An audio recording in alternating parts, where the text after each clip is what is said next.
Okay, guess let me get on YouTube and see what's happening. See if everything is working fine.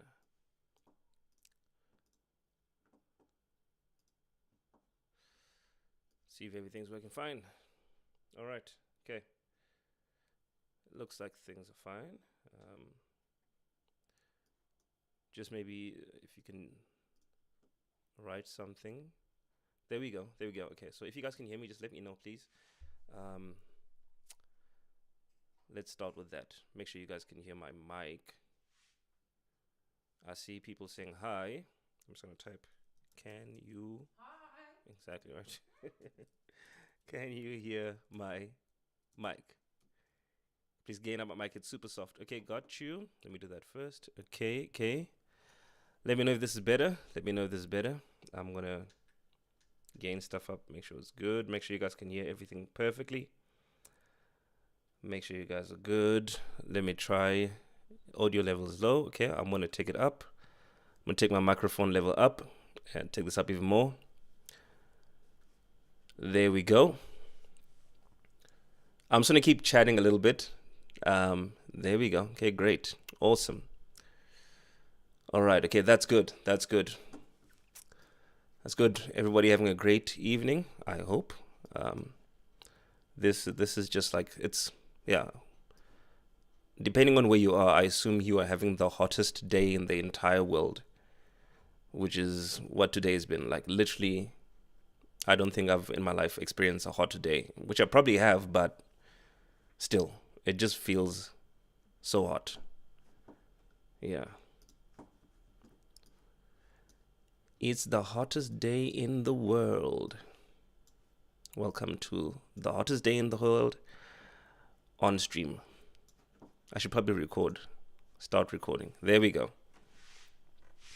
All right, I'm going to play a little bit of my bass guitar. Let me know if this is audible enough. It might be soft as well. Hopefully it's not soft.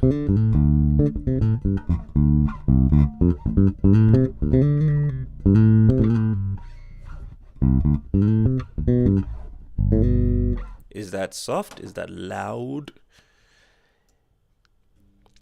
In between weather, but rains at the same time. It's still winter in PE. Wow, dude. Lucky you guys. Lucky you guys. All right. All I want to just check. Let me know if this guitar. Okay, bass is all good. Great. Awesome. Thank you so much. I appreciate it. I appreciate it very much. Yep. Yeah, it's a weird kind of weather where it's like where it's almost, you know what it feels like? It feels like that moment where you're um semi like nervous about something. Not nervous, but like that sort of quick hot flash feeling that you get when when you almost like do something wrong, when you almost like maybe bump to someone with your car, which has never happened ever, but I mean like that weird quick hot feeling that you get that makes you sweat immediately. Yeah. Okay, someone says it's not loud enough, so the guitar is not okay. People say it's just right. You know what, guys? This is what you're getting. This is what you're getting. Um, but I mean, yeah, let's see. Let's see. Maybe a tiny bit more on the bass. Maybe the person who says it's not loud enough plays bass. I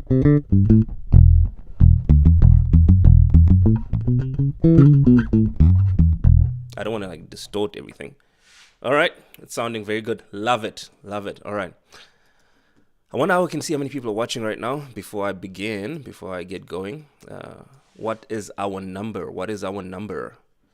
101 concurrent viewers. Okay, so it just jumped up from one person to 101. Okay, great. Let me see. Concurrent viewers 92. Great, that's fine. And we're about to begin. The minute it hits, I think let's give it 5 more minutes. Give people time to come in. If you guys have any like questions currently that involve your practice, please do let me know, because I'm gonna get very deep into as much as I possibly can. Remember, this isn't. I was thinking about it like not too long ago. This isn't. I mean, if you're not practicing yet, this isn't you beginning your practice. This is me equipping you with tools to actually begin your practice. Your practice begins when you actually make a decision, because you have to actually make a decision to be actually consistent. That's the big thing. We're going to speak about that a lot. Consistency is a big thing. I don't think I say that word enough. That's why I struggle to pronounce it. But consistency is maybe the most important thing. Where's the peach? Yeah, it's not that kind of stream. All right. We spoke a little bit with the band on Sunday evening, right before the service in Pretoria. There was something that's kind of like close and dear to me, which is the story of the talents in the Bible, which is, I guess, works perfectly for what we are doing here. The story of the talents that basically speaks about 3 different people, all of them given talents according to his ability. And yeah, one of them decided to bury it, which is the one that decides to do absolutely nothing. Maybe does nothing, or maybe, I think in our case, because I think this is like multi-tiered, in our case, it's the person that has the skill but doesn't grow it, doesn't practice it at all, doesn't take the time to actually invest in their skill. And by invest, I mean your time. That person hides it, and then we know the story comes back. The owner of the land, or the master, comes back and says he's a wicked person. Then there's a guy who had 5, he doubled it. Guy who had 10, and he doubled it as well. Yeah, that applies very much into this. All right, almost time. 3 minutes, and we're off to the races. I'm just gonna just answer questions quickly. After learning and practicing scales with the metronome, what type of music theory would you add to our skill set, specifically referring to keys, referring to keyboard? All right. Yeah. Good question. I think that's a very good question. I'll answer that in the minute we begin properly. One thing I want to say, and it's actually good that as many people are here, that it's not just people that play instruments, that it's vocalists as well. Actually, I wrote a bunch of notes down, and I'll tell you every time I say an important note, but this for me is an important one. And I said, a hilarious singer is one who thinks only an instrumentalist has to grow their skill, or has to practice every day. For me, that's a funny singer. We're all given skills that we have to grow. We have to be intentional. I was on a call with Melody today, and a good word that she mentioned is you have to be intentional. If you're planting a seed, you have to be intentional. You can't just walk out and just throw whatever you want to and hope something grows, or do nothing and then hope everything grows. Like if you tell, it'd be crazy. I assume you can go to a farmer and ask him, hey, if you didn't plant anything at all, what do you expect to get? All right. Just humor me. What do you think he's going to answer you? You ask him, this year you planted absolutely nothing. What do you think you're going to get at the end of the year? Now, that's everybody. Hello, Ruben from Johannesburg. Hey, BF. I'm so excited to have BF. BF, very good friend of mine. Maybe of the closest friends of mine. The only person that's taken his spot so far is my wife. That is what it is.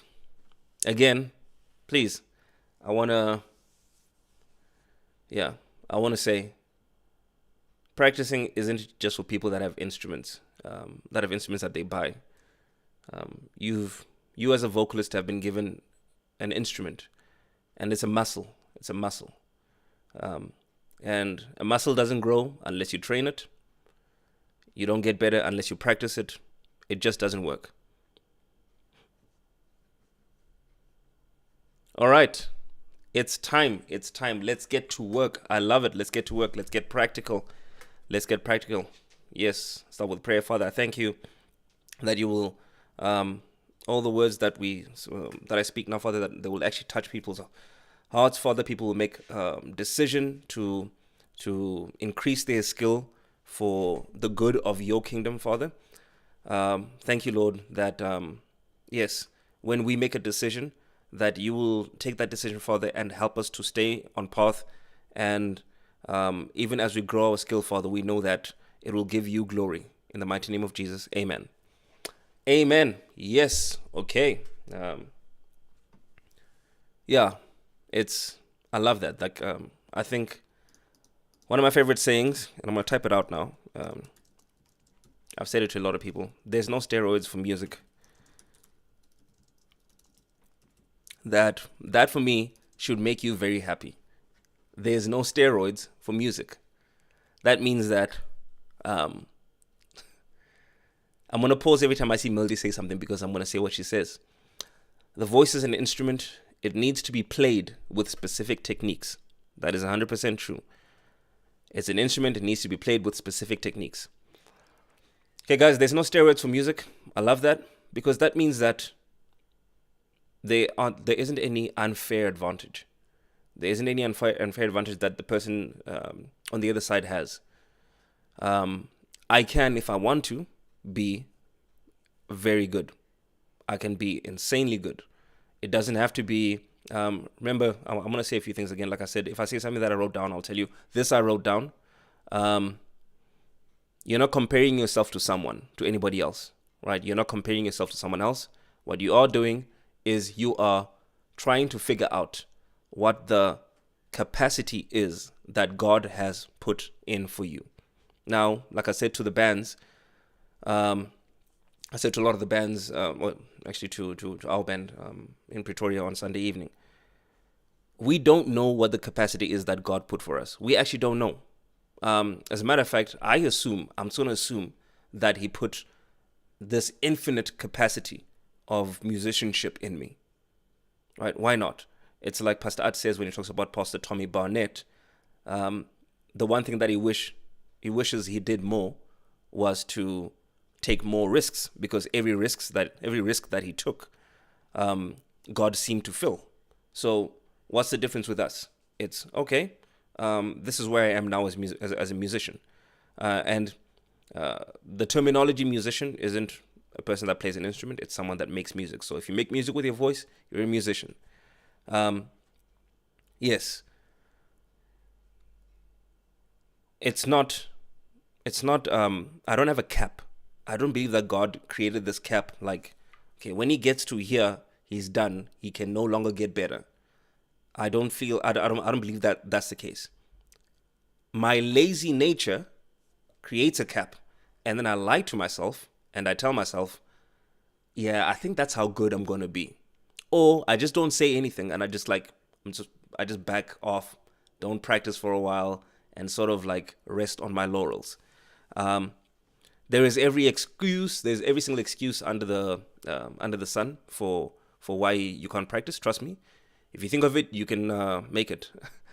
I just thought of one. I thought maybe a good excuse is you don't have arms, and you can't play your instrument. And then I'm like, no, I saw a guy on YouTube who has no arms playing bass with his feet. So that's no excuse. A lot of people are like, it's actually pretty interesting. A lot of people always tell me, no, you are better because your fingers are longer than everybody else's. And I'm like, my guy, there's millions of people better than me, millions that have tinier fingers. As a matter of fact, tiny fingers that are much better than me. So any excuse you want, you can make it. You just create your own cap. Let's not create a cap. The idea with this, guys, is that at the end of this thing, right, I don't want to fill you guys up with like a bunch of jargon or whatever. That's not important. The idea at the end of this is that we realize that, okay, we have to take a book of some sort, something to write down on, and say, at this time, every day, I'm going to practice. Put an alarm on your phone so you know, okay, cool, at this time, I'm going to practice. Very quick tip for vocalists, especially people that drive long commutes. Get vocal exercises and use those, do those in your car when you're driving to work. Why not? You find the time, use the time. Not everybody's life is the same. There's times where I mean, like, I'll try practice my guitar, and then like one of my kids is gonna come and like try grab it out of my hands. That's not gonna be an effective practice. I need to figure out another way to do it. There's always a way. That's why, an excuse is not the reason to do it or not to do it. I'm gonna get to very soon. I'm gonna get to what I break down my practice as. Let me just. I'm gonna read through everything here. Just maybe give you guys a little bit of like, yeah, I want to do it. I'm gonna do it, and then actually do it. That's the thing. It's one thing to want to do it. It's another thing to actually do it. And two things, you have to have accountability. You have to have accountability. If you don't have accountability, you probably won't do it. If you don't write it down, you probably won't do it. If you don't, is another one, especially for people who have instruments. If this thing is not outside of its case, I need to remove every layer between me and the instrument. I probably won't want to practice. It'll probably be too much of a hassle for me to open the case and practice. But if it's there, then I go. Also, another thing that you need to remember is when you don't practice, you want to practice less. When you do practice, you want to practice more. It's a very, those of you that have had kids, there's a thing that can happen called jaundice when your child is born. Let me just move my stuff around here. Yeah. There's a thing called jaundice. If you guys know what jaundice is, it's an interesting thing where I don't know the full science behind it, but essentially the baby gets too tired to drink, doesn't want to drink because they get too tired, and then that cycle causes them to want to drink less. Now they drink less, they get more tired, now they want to drink less. And the only way that you overcome that process, well, there's two ways. Put the kid in the sun a bit, but also you have to now consistently feed them in like you have to basically create times and say, okay, here, you're going to drink. And what happens is that creates an appetite in them more. Then they want to drink, then they start drinking more until like they overcome the cycle. And that's the same cycle with us. It's the more you don't practice, the more you don't want to practice. And the more you practice, the more you want to practice. Now, that initial practice, when you do want to practice, is not going to be fun. As a matter of fact, no practice is going to be fun. Like you actually learn to enjoy the pain. That's a thing. Like you start learning to enjoy the pain. Very important thing. I'm going to type this down now because I think it's pretty important. Oh yeah, I actually did write it down. Sorry, I said create discomfort at home so that you can be comfortable on stage. All right, that means whatever you do, don't do it the easy way. Don't try to find the comfortable way to do it. I said something else. I wrote my stuff in such a random order. Say no to anybody doing the work for you and do the work for yourself. That means, like, people come to me and they're like, okay, please write out the scale that I need to practice or whatever. Okay, maybe that's a bad example. Let me put it this way. What I did when I started learning how to practice scales properly, I decided, you know what? I'll maybe look on the internet for one or two ideas. Then what I'll do is I'll actually draw out the entire fretboard on a piece of paper, all right? And I'll draw out every note that I need to play myself. So I'll say, okay, this is the first note I need to play, so I'll draw it out there. Next note, I'll draw it out. Why? I want to make this thing not easy for myself. I want to remember it. Like anything that's not easy, you remember. So I want to do every single thing I can possibly do to make sure that I remember it as much as possible. And you remember the hard times more than you remember the easy times. It's just a fact. If you hurt yourself somewhere, you remember, oh, I hurt myself here on this day when I was this age. Every other day in between that, you probably don't remember because it was just a normal, easy day. All right, I'm gonna read through more of these. I read this one the other day, and it's actually very good. But you guys heard Pastor Art on Sunday. Like, we should read as much as possible. The only shortcut to your goals is mentorship. I believe this 100%. That's the only shortcut, because then you don't have to make the mistakes that the other person made. That's the idea here. I don't want you to try figure out and go like the long way around and make the mistakes that I made. I made very unnecessary mistakes that I feel like if I just listened to quite a few people, I'd be so much better. The other thing that I said, consistency is the only key to unlock your full potential. I believe that. And consistency doesn't mean that you have the exact amount of time every single day. That's impossible. Unless you are in school or high school or whatever. Consistency for me means that if I have 5 minutes today, I'm going to use my 5 minutes. But I'm not going to not do something. If I have 10 minutes, I'm going to use my 10 minutes. If I have an hour, I'm going to use my hour. All right. If I have whatever amount of time that I have, I'm going to use. All right. I'm going to just read off as many of them. You can't sing or play what you haven't practiced. You just can't do it. Yeah. It's just not a thing that's possible. You might think you'll be able to do it, but you just won't be able to do it. The other one I put down there is do the research. Do the research yourself. This over here ties to another thing quickly that I want to say is learn from the people that influenced your influences. All right. So what does this mean? This means, very quickly, let's say I really like X guitarist or X singer or X drummer. I think to myself, wow, they're great.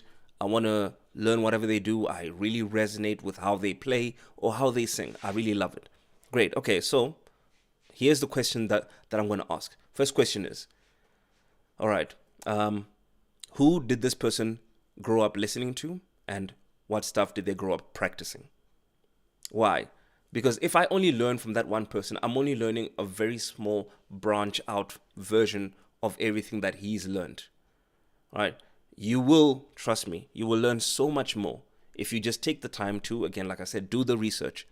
I remember when I was like, okay, I really want to get better at bass. And the bassist that I would watch was a guy called Victor Wooten. Now, he's a very good bassist. But then the more videos of his I watched, the more I heard him say other names. He would say names like Jaco Pastorius. He would say when he was younger, he would learn Jaco Pastorius songs. Or he would say this and that. And why that was important for me is he would be playing something and I'm like, wow, what is that thing? And maybe he only does it. I mean, like it's possible that he only does it for like a very small bit because that only influenced him a little bit. But I love it. And I'm like, okay, that's amazing. Now he doesn't do it everywhere else, but he'll mention Jaco Pastorius and half of Jaco Pastorius' playing is that one thing. So now I dive into Jaco Pastorius because I really want to learn what that thing is that he does. This goes for everything, drumming, singing, whatever. There's so much out there. Remember, us as musicians don't only listen to music just to be like, oh, okay, nice, cute, or whatever. No, like you listen to music to learn from it. Why did they decide to do that? Why this? Why does this work? Why is this out there? Remember, there's about 70 to 100,000 songs that get released every single day. The ones that you hear are like the cream of the crop. Hopefully you're listening to good music. Some music is just trash, but I mean, most of it is like right at the top. Even most pop music is actually like right at the top. It's a skill to make easy, listenable music, but at a high quality level. Trust me, it is. I know. What does this mean? This means that now I need to be asking myself, okay, why does, let me find a simple song. I don't even know, man. Let's say it was X artist, whatever this artist is. Like I'm constantly asking myself, why is this good? Why does this work? And I'll zoom in to like, why do these drums work? Are they doing something that makes the vocalist sound better? Are they doing something that makes this other person sound better? And you learn from that. Remember, that's how we learn. And I'll get to that when I talk about practice. When we talk about how I structure my practice. Yes. Let me see.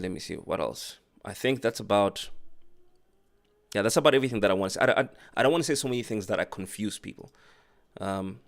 Remember, there's no steroids in music. That's a huge thing for me. That should tell you that, yeah. Oh, the last thing I want to say, be patient. Be patient.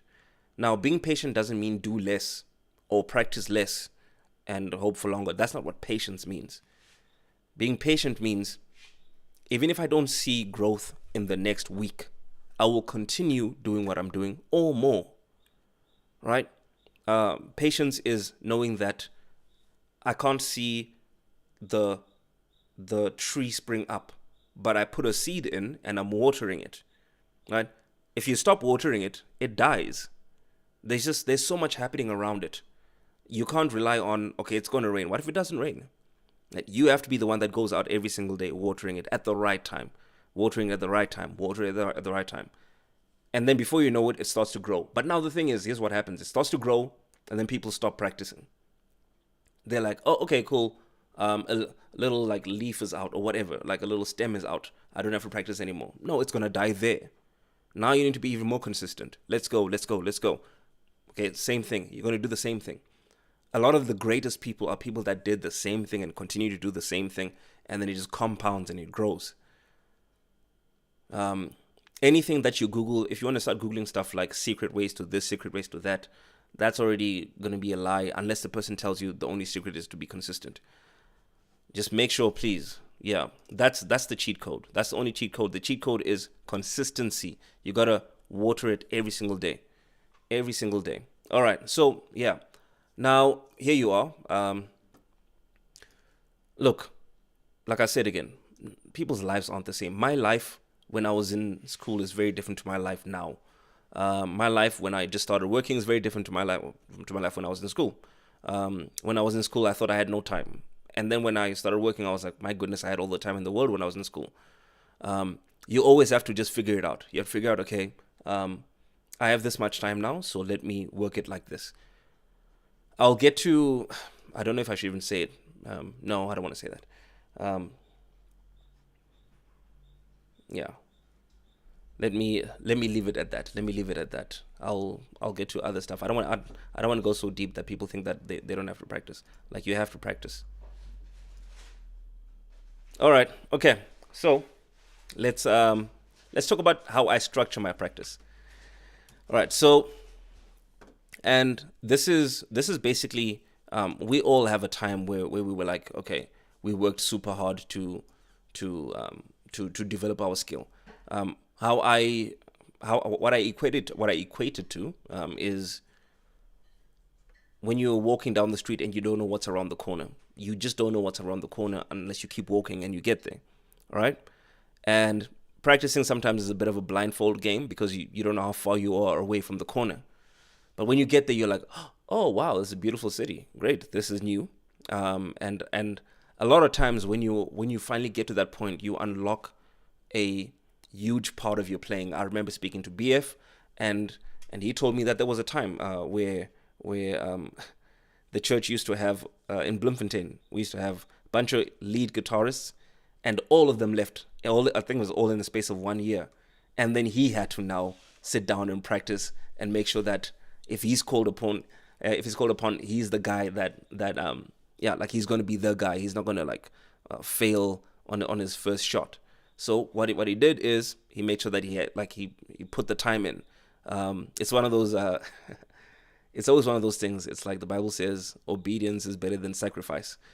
And if I move it around a little bit, it's almost like you have to be obedient when you're young and you have the time, or else you'll have to sacrifice later when you don't have the time.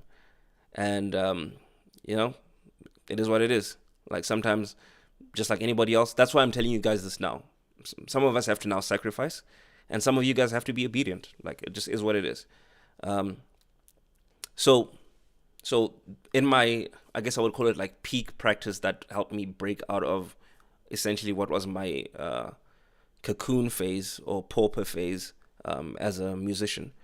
What I would do is I would decide, okay, I'm going to split my, I'm going to write down. And I think, those that are, I would hope people are writing this down, just because, I guess you can rewatch it and write it down. But I split my practices into 3 different ways. What I'm basically saying is I'll think of 3 different scenarios. Yeah, there we go. That's better.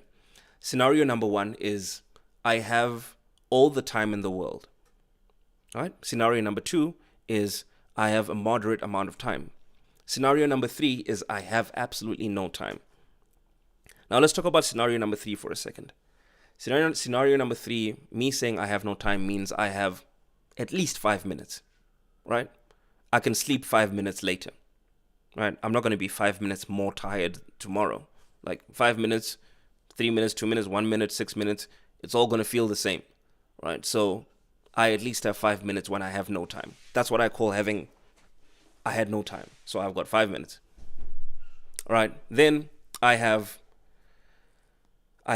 let's say, my middle scenario where I have a moderate amount of time. Now, this can be anything. It could be anywhere between 30 minutes, an hour, 2 hours if you're lucky. I mean, 2.5 hours if you're lucky, 3 hours. You'd be surprised. Some people are very lucky and that's what they have.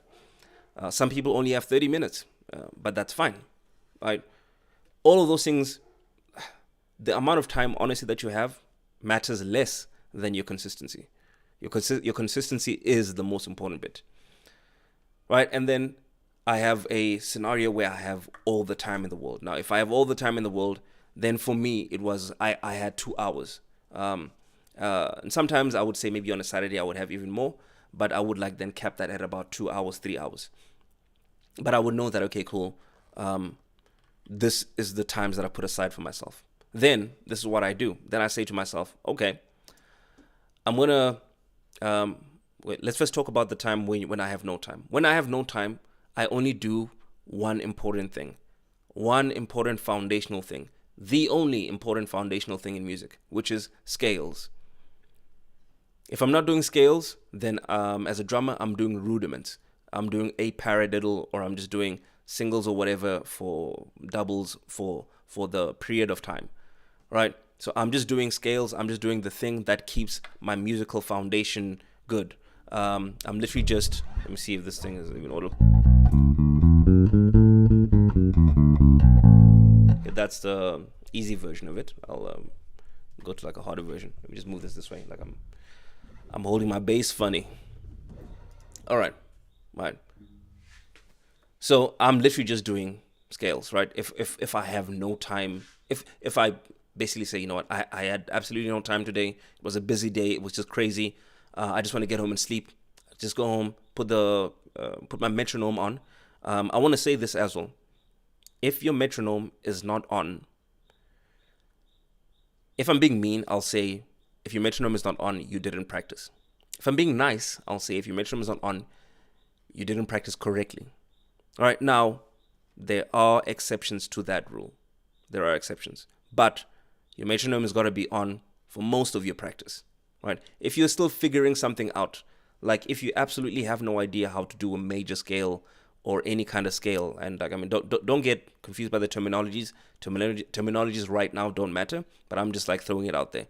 Let's say you absolutely have no idea how to do something, and all you're doing that day is just trying to figure out, okay, this one, then that one, then this one, then that one. Obviously, your metronome is off there because you're just trying to figure it out until you're confident. And when you're confident, then you get onto the N1, people. Now you start driving with other drivers. Metronome is on.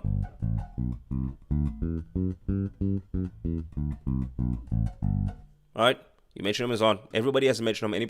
Everybody has access to a metronome. Laptop, computer, cell phone, whatever. Get that thing. That thing is your best friend. Nothing worse than a person that can't play on time or sing on time. My goodness, like, it's just, Lord. And please don't make the excuse that, no, this is just how I sing. No. It's like, no, this is just how I drive. No. Right, just drive better. Just stay in the middle of the road. Don't go to the sides. You're gonna hit other people.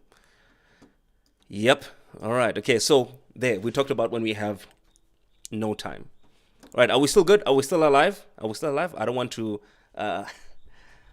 talk you guys out of here, but I want to just check everybody's still alive. Everybody's still good. Give us a thumbs up or something. I know there's a delay here normally. So when I saw your thing, there we go. Baringer says, so are you saying also, am I saying also? What does that mean? Yeah, playing behind the click. Oh my goodness. All right. Yep. Okay.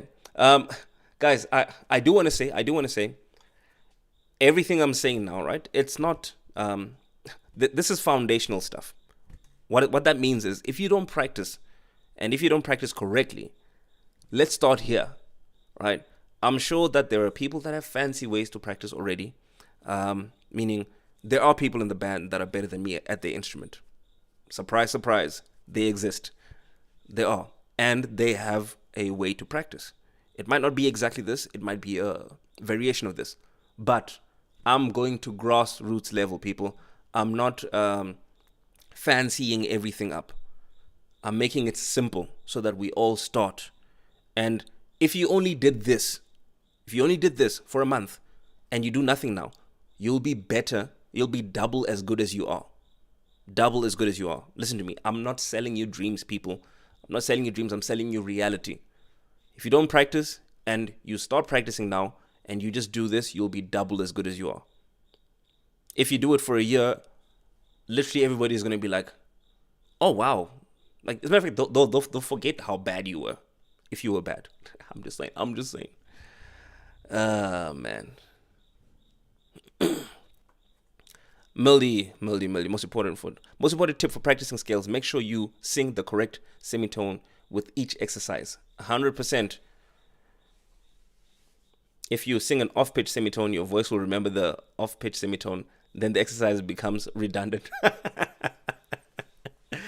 Oh, Lord. Yes, that is true. Oh, man. Yes. Practice is about practicing correctly. It's about practicing correctly. Perfect practice makes perfect. All right? Now, everything you do every day, you're practicing. Meaning, if you always wake up late, you are practicing to always wake up late. If you always arrive late to places, you are practicing to arrive late always. All right? That's just you, like, strengthening that part of yourself. If you always play, and I see this, it's like guys will like play, like, well, whatever. Let me not dig at people. It's not the time for that. But I mean, if you're like always practicing wrong, let's say you're practicing without a metronome, you're always practicing without the metronome, you have no idea what on time means. All you're doing is you're just strengthening your off timeness, which means that you're going to be so good at not being able to be on time. That metronome has to be on. All right. Same thing with singers that sing. I think the best thing you can do for yourself is literally, you have the exercise, great, but the exercises, let's say if it's on YouTube or whatever, let's say if it's on YouTube, it might be too quick for you to like wrap your head around. So what do? You download a piano, app, and then you just play those notes that you're practicing. 1, 2, 3, 4, 5, 6, 7, whatever the notes are. Then you do it slowly. I'm sure there's a vocal exercise app out there, but I mean that's. Let's not get too fancy. Remember, we're just doing basic stuff here. But yes, you're gonna have to like use your reference. Even if you pause the things in the note, rewind, play it again, to make sure that note is the same. Remember, I said the shortcut to your goal is mentorship. If you're not sure, send it to someone who you consider a mentor, and they got to be better than you. Send it to them and be like, hey, what does this sound like? Does this sound like I'm on or am I off? Then they must tell you, no, you're off. And the people that tell you that you're off are the people that actually, they're the ones that care about you the most. People that don't tell you, okay. Anyway, all right, so let's go back to where we were. We spoke about the scenario where we have 0 time. Now let's talk about the scenario, these other 2 scenarios. We can group those together. And how I work those is I do this. The first thing that I'm going to do, I'm busy typing for myself. You guys can't see this. I'm sure you guys will be typing for yourself. But I'm going to divide my time, right? I'm going to divide my time into, firstly, into 2. Right? Now, if my time is divided in 2, then whatever it is, like 50% of my time. So let's call it an hour. Right? Let's say I have an hour. I'm going to divide my hour in 2. Now, 50% of my time, the latter half, which means the last half of the time, the last 30 minutes, I'm going to use those to learn a song. All right. Okay. Now, hear me out, people. I'm not talking about learning a Bethel song or learning a Hill song or learning a Planet Shakers song, although Planet Shakers is tricky enough to put in this category. So, yeah. I'm not talking about learning an Elevation or whatever else, right? That stuff is easily attainable, right? if you just like work a little bit, that stuff is easily attainable. Similarly, any tips for improv instruments like piano, e.g., saxophones? I'll get there. Yes, I'll try help there. But yes, what I did. This is what I did. I'll tell you what Rufuno did. Rufuno said to himself, "I want to get good. So the first thing I'm going to do is I'm going to try tackle something that's too hard for me. Something that when I listen to it, I have to be like, I have absolutely no idea what this person is doing here. This makes zero sense to me. I don't know if I'll even be able to do this properly." All right. That's my first goal. Just to say to myself, okay, I'm going to try practice the hardest thing in the world. So guys, I'm just checking my internet because like these numbers are going down a bit. It's a bunch of numbers that are telling me how good the internet is. So they're going like, they're like going up and down. Anyway, whatever. If it's still fine, then it's fine. Yeah. So I'll look at a song and I'll be like, yo, I have no idea how this person is doing this with their voice, or I have no idea how this person is doing this with their feet on drums or their hands or whatever, or I have no idea how this person is actually playing this on bass guitar. And that's my first goal. That's my number one thing. I'll be like, okay, cool, sharp. This is my long-term goal. Internet is not good. All right. Let's see. Well, hopefully I'm going to summon the internet powers to try get it to not glitch. Sorry guys, I want to make sure that this experience isn't too glitchy for you guys.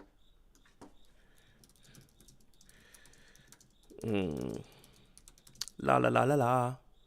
Someone tell us a cool joke on the chat.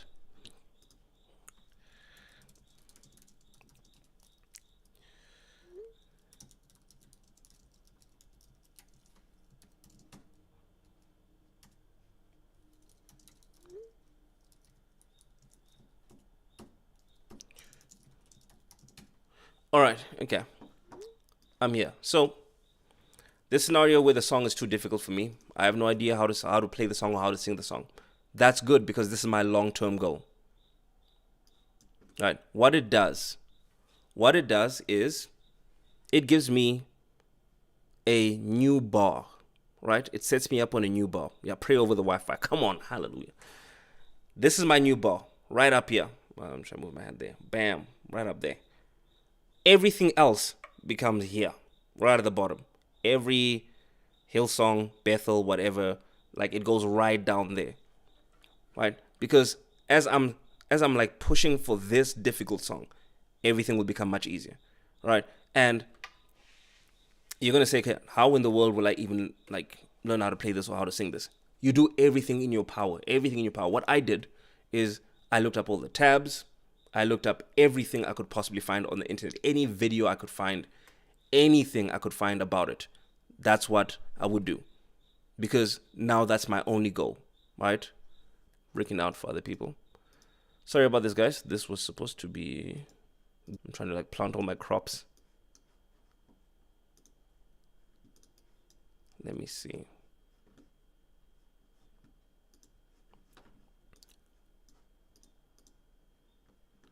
Right, well, worst case scenario, if it glitches out too much, I'm still recording. So worst case scenario, we'll be able to rewatch the recording. I'll put this up online. Let's try get what we can get with this. I do apologize for the glitchy internet. It's not on. All right.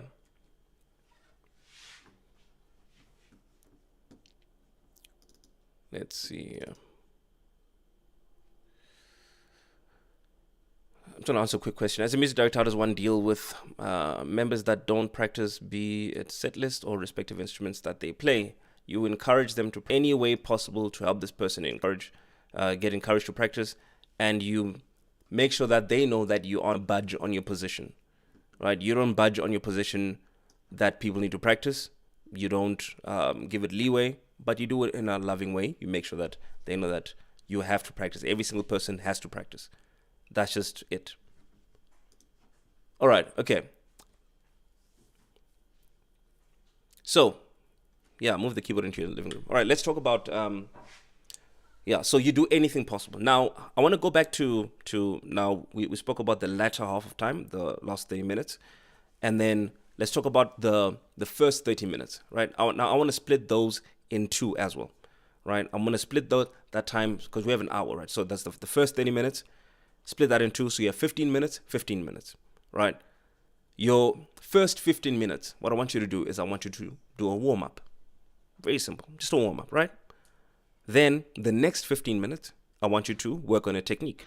And every single day can be a different technique, meaning you can have like a 5-day schedule or 6-day schedule and break it down into 6 different techniques. Now, if this is your first time ever practicing, you won't even have any of these things. The internet doesn't want us to be better musicians. You'll get better, trust me. All right. Okay, let's see over here. Okay. So what my warm-up normally is, right? Let's say you haven't practiced anything else ever. Like I suggest we only do major scales. Major scales and like just like the basic minor scale. That's all I like that's literally all I focused on. Didn't focus on much more. I only focused on that. Let me break it down for you guys. Let me just quickly let me see if I can get this playing properly on my instrument. Okay. That sounds fine-ish. There we go. Okay, so that first initial 15 minutes, all I'm doing is a warm-up. Now, there's many different warm-ups. So I want to work it backwards. The middle section where it's a technique, I go back to, let's say the song is like really difficult, right? Let's say the song is like the hardest song in the world and there's like different things that are happening there that I don't fully understand. What I'll do is I'll find out, okay, you know what is this person doing here? Maybe they're doing some kind of slide thing on the instrument, right? They're doing some kind of whatever it is. Like it doesn't matter. Like it's I'm giving like a random example, right? I'm giving a random example. It can be anything. Let me just quickly switch this. I think I figured out what's making the internet slower. I think so. I don't know. Okay. Yeah. It can be anything. What I'll do is then I'll flag that as a technique, right? Let's say you heard a vocalist yodeling. This is just a silly example. You flag that as a technique. And then you're like, okay, you know what? On this day, I'm going to focus on that. And that's going to be my technique for the day, right? And that's what I did. I found, let's say it was a thing that a guy does. He does some slapping stuff. I'm like, okay, that's cool. What is that? That's going to be now, I'm focusing on that in my technique part of my practice, right? Cool. Now I have that 15 minutes down. Now, before that I said we're going to do warm up, right? Warm up is the first 15 minutes, right? If you're not sure how to warm up, especially with your voice, Melody is your go-to person. She'll give you every single warm up you can possibly find, and then do it. Just keep doing it. Do not stop doing it. For instruments, for example, what I would normally do is anything that makes my hand heat up, like that will like completely warm up my hand, whatever it is. So for example, let's say you play bass, right? You could just Google like warm-up exercises, but the one that I like the most is an exercise called the spider exercise, right? That's for the vocalist, that's going to mean nothing. And for the drums, that's also going to mean nothing. But all I'm saying is you can go look up great warm-ups for bass, great warm-ups for guitar, great warm-ups for drums, right? Then you have them, right? Then you can actually, what you can do is, let's say for example, I'm busy learning a specific scale, right? That scale is, let's say it's tricky for me to do. I'll keep that in my warm-up and I'll keep that, let's say the major scale was hard for me to do, just this.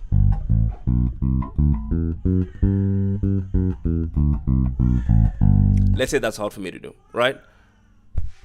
What I'm going to do is I'm going to keep that going. Remember, that's just my left hand, right?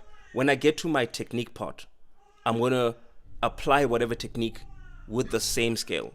Meaning, let's say I'm learning how to do slap bass. I'm going to use that slapping. I'm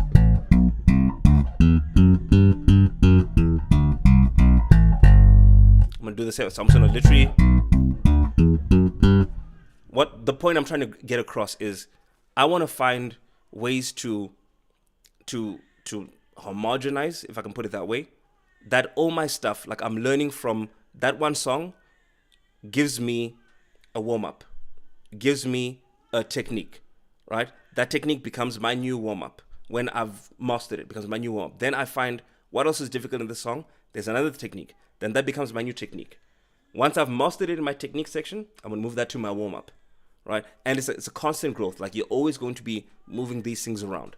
Like, for example, this is going to be, like, I guess for guitarists and bass guitarists. Let me see if I can move this thing so you can actually see the guitar more. One thing that I would do a lot is, and like I've been playing my scales like this for you guys, the simple way. But once I got a hang of that, I was like, okay, what's a harder way to play this? What's a way that can, like, I can use more of the guitar? Again, what's a harder way to sing this? Not harder, but I mean, what's a way that I can use more of my range so that I'm engaging it the whole time, right? So now, for example, in my case, I would say, instead of just using these first 4 strings, I'm going to use the 5 strings. Instead of just using 2 notes on a string, I'm going to use 3 notes on a string. So now I'm going to go...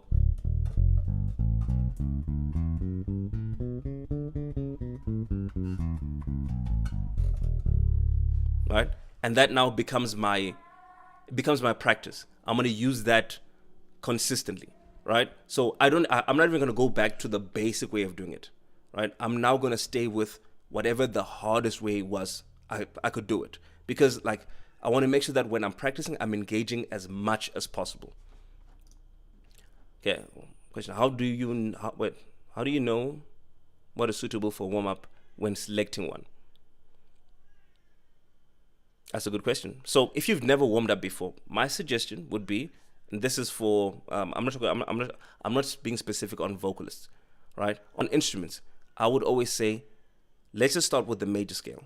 If you play piano, are you doing it with both hands, right? Not with one hand. Make sure you're doing it with both hands. Another thing that you can do, and I think that's very important to do, is whatever you practice, sing along with it, right? So don't just play it. Like, actually sing it. Like, it helps you remember things better, and it helps you picture things in the right places. Meaning, let's just, I want to give you a silly example. This is a sequence, let's say a sequence of 4s in the major scale, right?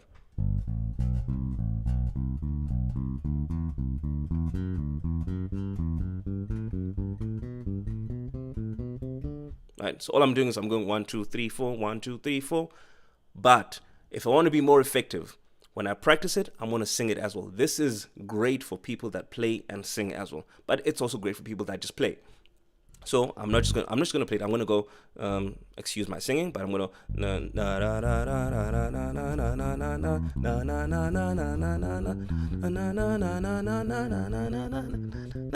right? You don't have to be on pitch as a person that doesn't have to sing, but it gives me an idea of, okay, cool. The minute I hear this note, I'll know exactly what the person is playing because I've sung it and I've played it. So I have more of a connection to the note. All right, I'm hoping this is making sense. I'm not sure if the internet is like back. Sure, it's back to normal. Let's see. It looks like it's back to normal.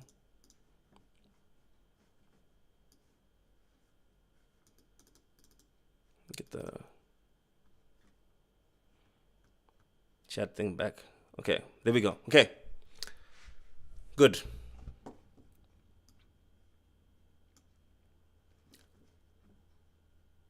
Then I'll make sure that when I'm comfortable, right? Again, like, I can't stress enough how, I'm sure there's a lot of other things you can do, but I can't stress enough how just the simple major scale. And I think someone actually asked the question, how do you open it up a bit more? What do you do once you've learned the major scale? Um, just the simple major scale will grow you so much because it's the foundation of everything music. If you don't know the basic thing, right? If you don't know like the most basic thing in music, it's going to be like you're basically building on something that is a crumbling foundation, right? Let me see if I can try to answer this quick question. Stefan said, any tips for improv instruments like piano, e.g., saxophone? Okay, yes. Now, I believe that if I want to learn how to improvise well, whatever it is I do, play, sing, whatever, I need to listen to someone that improvises well, right? So, okay, good. As long as sound is great. Yeah, sorry, Mildy said something. It's kind of a voice-ear coordination. Yes, exactly, 100%. Like voice-ear coordination, I need to be able to, what I hear, I need to be able to play. The best way I can do that is to sing along to what I'm practicing. All right, so Stefan asked about improv instruments. Yes, again, like I'm saying, I love us as humans, but you're not going to come up with something brand new that's never been done ever in the world before. You're going to come up with a combination of stuff that's been done before. What that means is I need to be studying other people that were great at improvising. If I want to be great at flowing, for example, on stage, I need to be studying other people that were great at it. What that does is it takes me to a level where, great, now I'm open to bringing out my own colors or whatever. But I don't just get born and then all of a sudden I'm writing a book about whatever. No, I need to read books. I need to learn how people write. I need to learn what's the best way to write something so people take the information in, right? That's the same way in music. I don't just like rock up and I'm like, okay, everything I play is going to be the best solo in the world. No, it'll probably suck. It'll probably be terrible. But however, if I'm like, okay, you know what? I really like X musician. And when I study him, I listen to what is he doing? And remember, you have to ask the right questions. If you ask the right questions, then you get the correct answers. For example, what is he doing when they change from this chord to that chord? What is this singer doing when they change from this song to that song? What is this person doing when it's a quiet moment? What is this person doing when it's a loud moment? What is this person doing when, like, ask those questions. And then when you see what they're doing, like, honestly, a lot of practice is just, you find a snippet that is 2 seconds long. I'm going to give you guys factually, there are songs that I've practiced where I've sat with just 2 seconds of that music because it was so dense and there was so much going on that I could only consume 2 seconds of it, and I would try learn it over the weekend, and I just wouldn't be able to do it. There was a time where I promise you it was -7 degrees in Bloemfontein or somewhere around there, and I had to walk outside the house in a vest because I was so frustrated that I wasn't getting the thing done. And it was just 2 seconds worth of music, not more, just 2 seconds. And literally, here's the beauty about, this is actually the beautiful thing about how God made us. I feel like I'm bumping my head against a wall over and over and over again. I'm not getting it right, but I keep going. Right, I keep going. Then when my time to practice is done, I'll stop. Great, sharp. When I wake up the next day, somehow, bam, I could just do it. Right? It's not like it came out of nowhere. Like, it didn't come out of nowhere. I put the time in yesterday. And I don't know why, for some weird reason, it just didn't work. But then when I'm on there, now it actually, like the next day when I wake up, I can either do it or I'm more comfortable. It's not as frustrating. Just a quick tip. When you practice, if you make a mistake, stop and start again, no matter how far into your practice you are. Meaning, if I'm learning something that, let's say, starts from here at the beginning of the guitar and ends at the end of the guitar, right? Let's say I'm doing that. If I'm over here and I make a mistake over here, I have to stop. I have to stop and start again, right? Like, there's nothing more valuable than teaching yourself that a mistake is not a good thing. You're teaching yourself that when I get to a mistake, that's not like, you're not friends with mistakes. What that means is, the less you tolerate mistakes at home, the less mistakes you will make on stage. You make mistakes on stage because you tolerate them at home. Why? Because it feels less frustrating to go through a mistake than it does to stop and start again. I hope that makes sense. Like, you have to stop and start again every time you make a mistake. Your metronome has to be on. There's a few other things, but like, just that whole thing of you have to stop and start again. Remember, the first bit of your practice, warm up. Second bit, a technique. Last bit, last 30 minutes, it's a song. It's a difficult song, right? Something that you will be learning from for the next year or two, right? And then when it comes to learning the songs that we do at church, that's going to be much easier. Like, it's going to be so easy. Like, it honestly really, it takes someone at like a very high level to play something that is seemingly simple and to make that thing sound the way it should sound, right? Those things are written simple, but to get it to sound the way that it should sound, right? You can't get at it. Like, I mean, let's say the song is out of 100%. Let's say it's a 20% difficulty song and you are only a 20% musician. It's going to sound like you're struggling. And it does. Like, it really does sound like a lot of people are struggling. So you have to be at least 50% skill level musician to play a 20% song good, right? And to make it sound like it should sound. Another thing is practice the way that you are going to be performing on Sunday. This means for me, if I'm practicing anything that has to do with Sunday, I'm not going to be practicing sitting down because I'm not going to be playing sitting down. The physiology is very different. My hands are bent up this way. It's easier to play like this sitting down. Sitting down is just so much easier. But when I'm standing up, it's a whole different situation. Now my physiology is like completely different. Everything feels different. That's why you practice and you feel like, oh, I'm getting everything right at home, but I get to church and I'm not getting it right. Another thing you can do, which I always used to do, is, let's say the song is a specific speed. Let's say it's 100 BPM, right? And it's a very difficult passage that you have to practice. What I suggest is don't practice it at 100 BPM and finish there.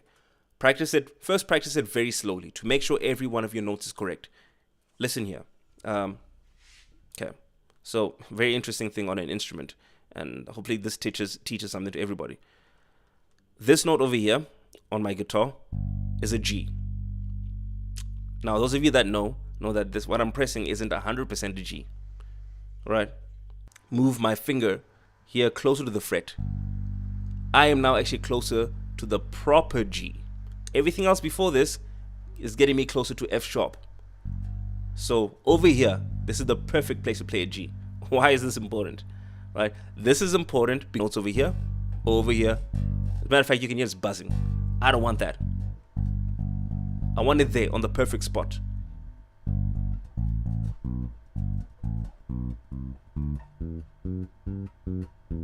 Do slowly so you can see. I want to make sure that I'm hitting it on the perfect spot while standing up, so that when he says, I've learned so much from you with regards to stopping where the mistake happens and starting over, and it's changed how I learn. Very good. Yeah. One big thing that I learned from Mildy is you got to slow the thing down as one big thing that I learned from Mildy is you got to slow the thing down as much as possible. Here we go. So, quick story. It's a very long time. It's called Teen Town by a guy called Jaco Pastorius. It was a very difficult song. And I just couldn't get it up to speed. No matter how I tried, I just couldn't get it up to speed. And the reason I couldn't is because on bass guitar, when you play, you got to be playing alternating fingers ideally, right? Your fingers have to alternate because it's quicker to if you want to walk left, right, than it is to walk right, left. Like, it's just obvious. It's called the economy of motion.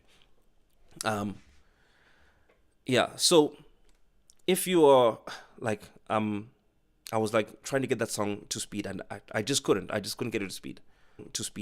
I just couldn't get it to speed. And then I remember walking past Melody and hearing her practice a run, a vocal run, and she slowed it down to like as slow as it could possibly be. Um, Quick story about that: the music director for One Direction, actually, the way he auditioned bass guitarists was he slowed down the song as slow as he could get it, and to see if they were still on time in the slowest possible time. Anyway, so I saw her practicing that. That's how we chose the final bassist. I saw her practicing it that way, and I was like, "Oh, flip! That's why I'm not getting it right. I'm not going slow enough. Oh, flip! That's why I'm not getting it right. I'm not going slow enough." So then I went slow, and when I went slow, I started to see, oof, actually my fingers aren't moving alternately or whatever. They aren't alternating. What's happening is sometimes I use this twice, sometimes I use this one twice without even recognizing it. I just did it because it became habit, because I didn't focus on this. And the reason I didn't focus on it is because I didn't practice slow enough to be able to see what I was doing. Meaning, you can practice so quick that you don't see what you're doing, you don't hear what you're doing, you don't actually see that you're doing something wrong or hear that you're doing something wrong, because number one, you want to get to the end so quickly. It's almost like in gym, when the weight is too heavy, then you want to like sort of like try get it over and done with, and you end up hurting yourself more than if you just like used the weight that you could do and slow it down like you should, and actually grow the muscle that you should grow, as opposed to speeding up and you don't get what you need to get. What happens is, and again, be patient. Be patient. You are not in a rush to get something done. Be patient with yourself, because what you're going to do is you're going to end up practicing incorrectly. I would rather say, let's say this bass line of the song is way too difficult. I'd rather ask my MD, is there a way I can play that makes it slightly easier, but not because I want to like never get it right. No, there are times like today where like I'll be listening to songs in the list, and because I'm better, I'll be like, okay, I'd missed that. Let me go back to it and like figure that out properly. So that's the thing. Constantly be trying to get the thing in the correct way.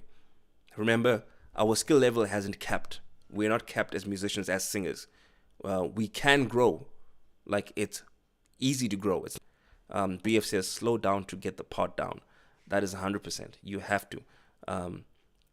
BF is phenomenal. I've never seen BF miss a count in my whole life.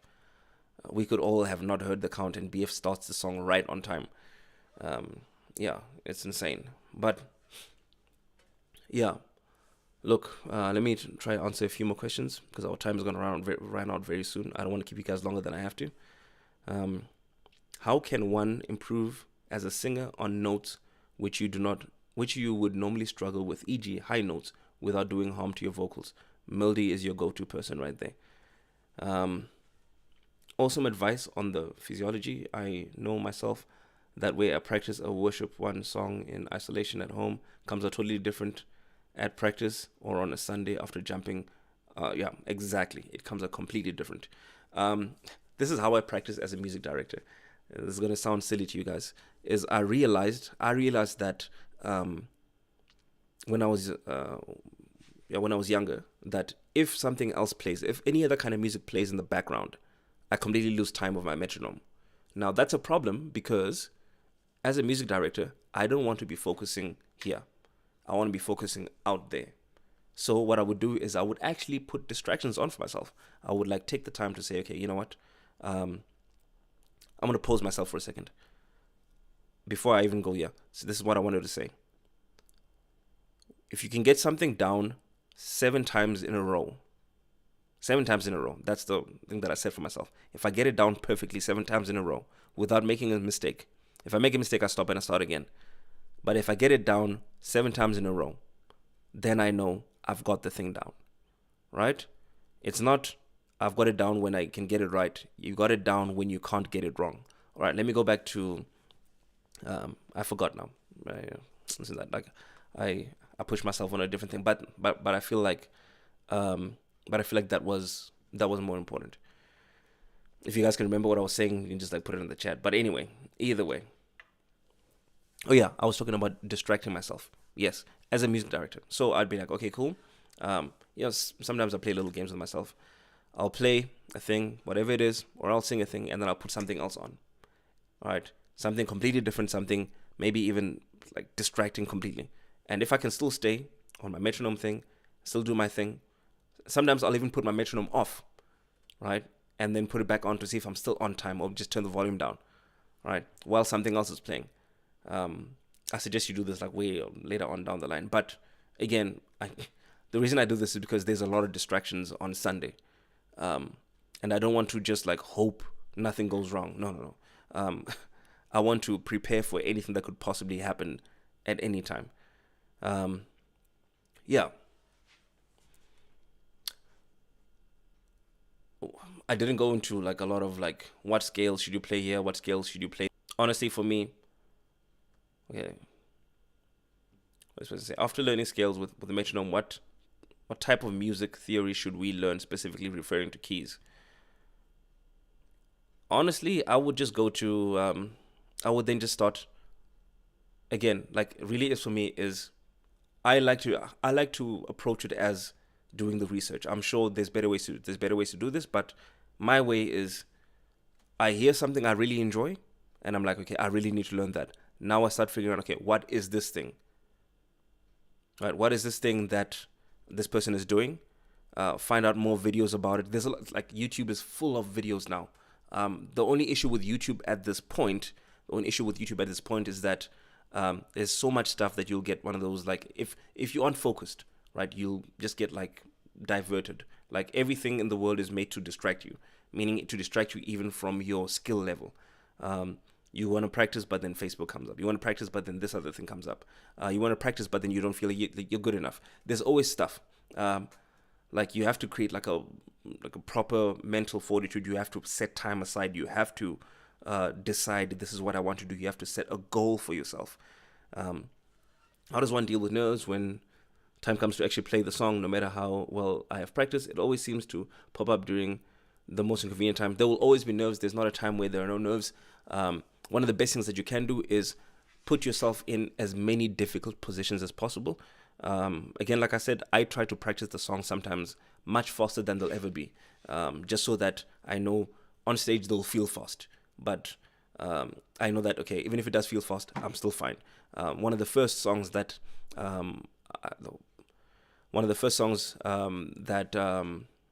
that was like super difficult for me to play when I joined the band to play bass. Actually, I'd been in the band for a while, but I mean, to play bass is a song called Salvation Is Here by Hillsong. It has a bass solo that is just very difficult, very painful. To this day, it doesn't stop being difficult. And what I did, funny thing is, they were singing the song in the one service in the correct tempo, and I just made it through that solo. Because it was a bass solo. And then in the next service, they said, no, it feels too slow. Let's take it up, right? Obviously, now it's not like they're like, okay, let's ask Lufuno, whatever. No, like, who cares, dude? I just joined. Like, what say do I have? I have zero say. Like, I'm just there. Like, if I'm not good enough, then I better step aside. Like I'm just there. Like, my only goal as a musician was I don't want the music director to have any, like he doesn't have to look back at me. Like, he should never even have to look back at me. His thing is, he should just be confident that that guy is there. He knows what he's doing. About that, and BF knows this as well, is like, always, like, again, with vocals as well. Like, this is a thing that even Anesu has said quite a bit. I was talking to Pastor Sylvester about it the other day. Practice matching tones to other people, like matching this other person's tone on vocal, meaning to sound as close as they sound when they're singing a thing. It helps a lot. Now, I'm saying this for my instrument, bass or guitar or whatever else. There are many different on a guitar. You can play at least A in like 50 or 60 different positions, different places. Like, this is an A, this is an A, this is an A, this is an A, this is a A. There's like a whole bunch of A's everywhere, right? But when you're practicing a song, you got to make sure that the one that you're playing is exactly the one that the other person is playing. And how you stop, play the thing. Does it sound right? Start again. Play another one. No, this one doesn't sound right. Play the other one. And this is just one of those things where you're going to have to dig over and over and over again. yeah, anyway, we did Salvation is Here in that service. And um, yeah, it was difficult. But I had put myself in the position at home to practice it much faster than it was ever going to be, not knowing that they were going to speed it up. I just did that because I knew that when I'm on stage, it's going to feel fast and it's a difficult song. Um, yeah, this is well, yeah. So this was Shanae asking the question: how does one deal with nerves? It's funny because I hope you're not asking about you because you've literally never looked nervous in. I've never seen you nervous ever before, like ever. But the way that I deal with nerves is I make sure that I'm as prepared as I can possibly be, but I am prepared past the point of normal preparation. Meaning, again, like I'm saying, if I'm going to be jumping around on the stage in that praise song, I'm jumping around at home with my guitar on. I'm speeding it up a little bit. I'm having my friend talk to me, right? Distract me, or whatever else. Um, yeah, so like I'm trying to create like what I want to do is I want to create the feeling that I'll feel on on Sunday. Yeah, guitarist, yeah, like there's a song called Today's the Day that also had a solo, which is yeah, which is nuts. Let me see. Someone mentioned something about touch on transition. Can you please touch on transitions? That's going to be like a huge one.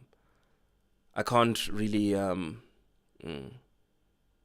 I can't really like yeah just speak about that in a short way. Like it's just I'm not even being funny. It's actually just like it's impossible to condense that. There's a lot that goes into it. We can maybe talk about it at a different time, but unfortunately, I don't think now would be the best time. Fellow guitarist here from CRC Katu, is it necessary to practice while standing at home? It's 100% necessary. Anything that you can do to simulate the service that you're going to be playing at, you must do at home. Meaning, if you're going to be standing up at church, dancing, smiling, I love that Dorian replied there. Dorian, if you're going to be standing there singing, especially on your instrument, sing, like do whatever you can do. Yeah, like everything that you're going to be doing on stage that your music director wants you to do, you're going to have to do it at home. Sitting down, like do not make it comfortable for yourself at home. Please guys, please. I'm saying this now. Do not make it comfortable for yourself at home. You must help your friend because you seem to have it down already. Like you've got it like nailed down. Let me see if I have any points that I missed here. I'm going to reread all these points, make sure that I haven't missed any. The only shortcut to getting to your goals is mentorship. Find someone that can help you. Like, trust me, people. Find someone that can help you. It's going to get you way past where you need to be. Even if you just start with this video. I mean, this video is like, I touched on a lot of things. This isn't this isn't everything. I touched on a lot of things, but I hope I gave you something to like begin with. Consistency is the only key to unlock your full potential. So you have to start every single day. It's better to practice for 5 minutes every single day than to practice for 10 hours once on a Saturday. But 5 minutes, I'm over exaggerating, obviously. But whatever time you truly have, be honest with yourself. The goal should never be speed. It must be precision. Speed will come either way. Slow is steady, and steady is fast. Can't say that enough. The goal should never be speed.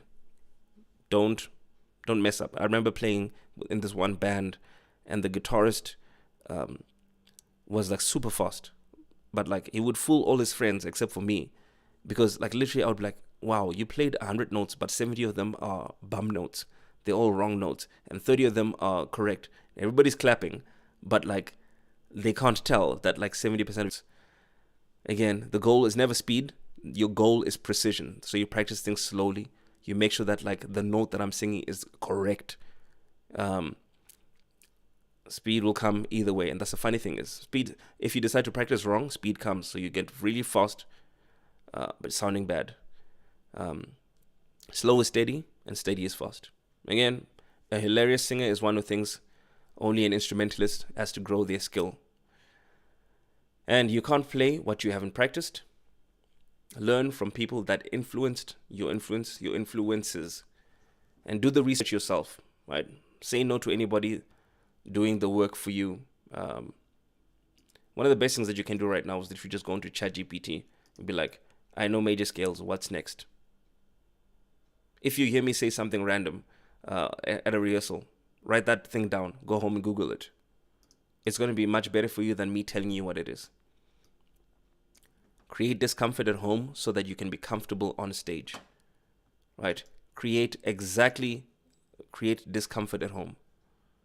Right? Let me see. When you make a mistake, you stop and you start again. And lastly, there's no steroids for music.